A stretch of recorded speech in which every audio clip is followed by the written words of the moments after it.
Now I'm telling you now, if this video doesn't record, I'm done for the day. 4 times I've tried recording it. My computer went dark, nothing happened. My microphone stopped working, the webcam stopped working, my computer turned itself off. I have no idea what's going on. I upgraded my graphics card last week, and the first payment from YouTube ads and stuff went towards that. I don't know if that's caused an issue.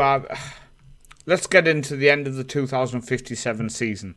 So, we have an elite talent this year in Arno Kirsten. He is Dutch, and I don't see it myself. I don't see the insane quality. He looks good, but is he an elite talent? I don't know. Let me know below what you think of him, but for me, I'm not sure. In terms of good talents, we've got a right wing back who is probably about just as good. Right midfielder who's awful, a striker who is okay, and a right midfielder who is fairly average. Youth intake as a whole, So let's go through the Champions League run to end the season then. We started off in the group stage against Man United and got absolutely smashed 4-1. We were down to 10 men early, Halvard with a 27th minute red card. We then came up against Rennes at home and lost 3-0. Back-to-back defeats.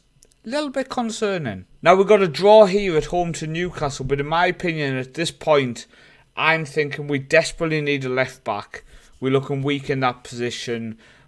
We're looking weak in general, to be honest with you. We're 2-2 draw there, Ramos and Owen on the score sheet. We then played NEC away from home, and this was one of the games I earmarked as a win, and we lost the game 1-0.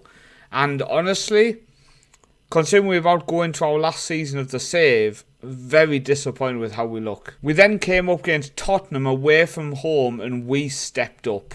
I changed a little bit. I put Michaela at left back. We went with Ullerberg and Klein in the middle, and then that harder the new right back on as well. And then Noel and Leah. Noel is the deep line playmaker. And a 3-0 win.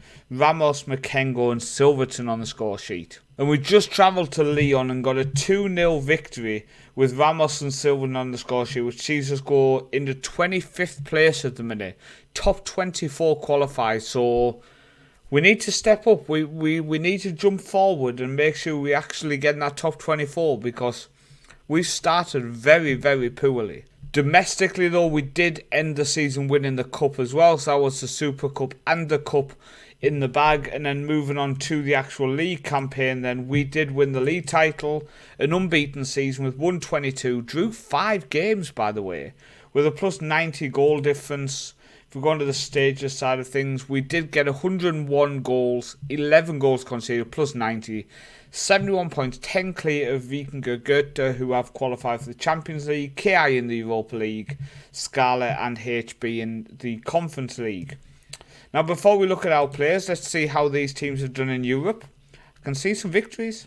Very nice. So in the Europa League group phase... Oh, they're in the Europa League group phase, Vikingur Goethe. Fair play to them. So let's see, shall we? So they came up going Celtic and went out in that. Then they played Anderlecht and went through. They beat Anderlecht in the second leg on penalties. Then they played PAOK and went through again, which got them into the group phase. So they lost against Norrköping, then they lost against Stabæk, but since then they've got a draw against Cluj, they lost against Feyenoord, they beat Slava Prague and lost against Zurich, which saw them finish in, where is Vikingur Goethe? They finished in 31st, so not the best, but at the same time, not the worst. HB played in the Europa Conference League. They went out to the Icelandic side in the first round they played in, unfortunately. Going down to KI, they got to the group stage as well. So they came up in the playoff round against SJK, who are very tough, have been very regular in the Champions League. And they went out 1-0 on aggregate, which saw them go into the group stage of the Europa League. They do have a game left at the minute, but they beat Aberdeen away from home 4-0, lost to Bournemouth, PAOK and Nice, before beating Maccabi Tel Aviv. So they currently sit in 20th place. So they have 1 game left, and if they win that, they would actually qualify for the knockout round of the Champions League. So in the next video, the start of the 2058 season, We will be checking in with KI to see if they have qualified for the knockouts of the Europa Conference League, which would be insane.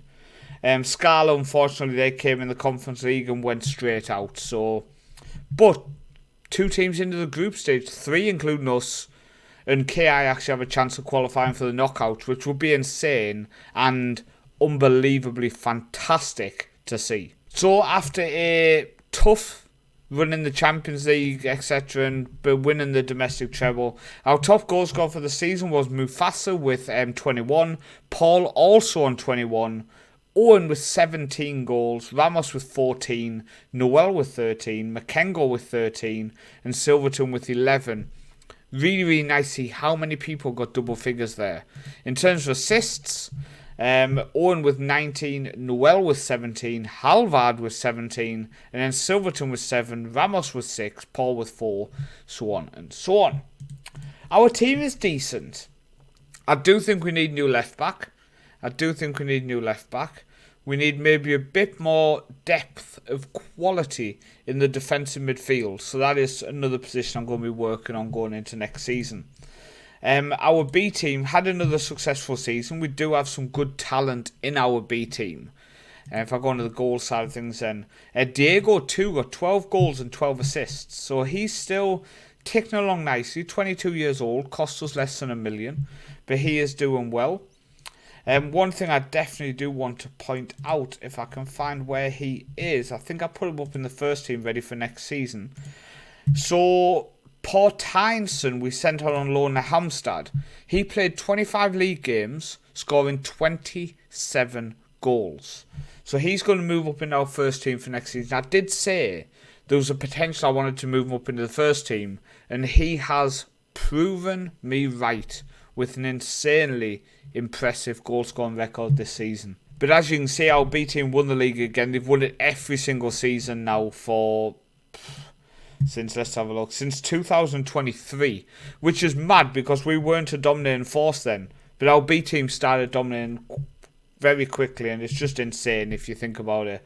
Our under 18s have again been a dominating force. If we go to past winners there as well, since 2028 our under 18s have been dominating. We don't have a lot of depth at the minute. We did have to sign most of our youngsters from the intake, but we've got some quality in there who can hopefully progress and just keep developing. I do really like this guy who we picked up for $500,000 this season. He's done quite well, 16 goals and 10 assists, and yeah, I have a lot of faith. But one thing to end on and just remind you guys, we move into our new stadium at the end of this month. So next season, we will be looking at record attendances, record gate receipts, full stadiums for Champions League games, etc, etc, etc. I'm very excited. But thank you for watching. Thank you for the continued support on this series. My name is Paul, also known as the Northman. Stay safe, everyone. I will see you next time as we continue this journey with AB, which I'm loving. Thanks for watching.